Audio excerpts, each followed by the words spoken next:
Hello बच्चों, चलिए प्रश्न को पढ़ते हैं। किसी अनुप्रस्थ काट के क्षेत्रफल a तथा नियत फेरों की संख्या कैपिटल N वाली स्मॉल l लंबाई की परिनालिका का स्वप्रेरकत्व कैपिटल L बढ़ जाता है।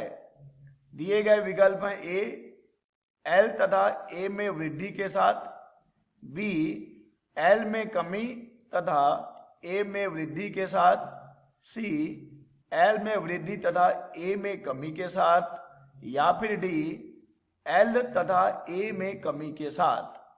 चलिए बच्चों, सबसे पहले हम लिख लेंगे मूल अवधारणा जिस पर कि यह प्रश्न आधारित है। बच्चों, यह प्रश्न आधारित है स्वप्रेरण गुणांक पर। स्वप्रेरण गुणांक जिसे कि बच्चों हम स्वप्रेरकत्व भी कहते हैं। स्वप्रेरकत्व, चलिए बच्चों हम स्वप्रेरकत्व का सूत्र लिख लें जिसकी सहायता से हम इस प्रश्न का उत्तर देंगे।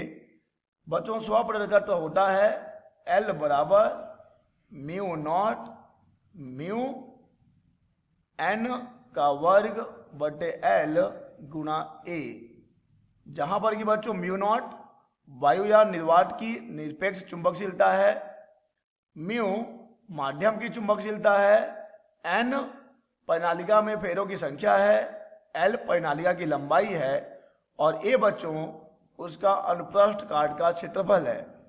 चलिए बच्चों, इस सूत्र की सहायता से हम देखते हैं कि इनमें से कौन सा विकल्प सही होगा। जैसा कि बच्चों हम देख सकते हैं कि स्वप्रेरकत्व L बराबर होता है म्यू नॉट म्यू n का वर्ग A बटे L। अब चूंकि बच्चों यहाँ पर n नियत है, यहाँ प्रश्न में दिया गया है कि नियत फेरों की संख्या, और म्यू नॉट भी नियत रहेगा बच्चों, और यहाँ म्यू में परिवर्तन करना नहीं है हमें। अर्थात बच्चों हम देख सकते हैं कि L समानुपाती है A के और L वेट के समानुपाती है L के। ठीक है बच्चों, और अब चूंकि हमें L के मान को बढ़ाना है, स्वप्रेरकत्व के मान को बढ़ाना है, तो बच्चों अगर हम A को बढ़ाएंगे तो L बढ़ेगा, और बच्चों अगर हम L को घटाएंगे स्मॉल l यानी कि परिनालिका की लंबाई अगर कम होगी तो स्वप्रेरकत्व ज़्यादा होगा। तो देखिए बच्चों कौन सा विकल्प सही हो जाएगा। L तथा A में वृद्धि, ये तो गलत हो जाएगा बच्चों, क्योंकि हमें केवल A में वृद्धि करना है। L में कमी तथा A में वृद्धि, बच्चों ये विकल्प सही है। हमें क्षेत्रफल बढ़ाना है और लंबाई कम करना है। सी विकल्प L में वृद्धि तथा A में कमी, यह तो बिल्कुल विपरीत जा रहा है बच्चों। L तथा A में कमी, यह भी सही विकल्प नहीं है।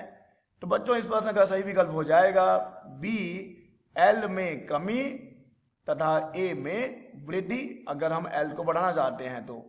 आशा करते हैं बच्चों आपको यह प्रश्न समझ आया होगा। धन्यवाद।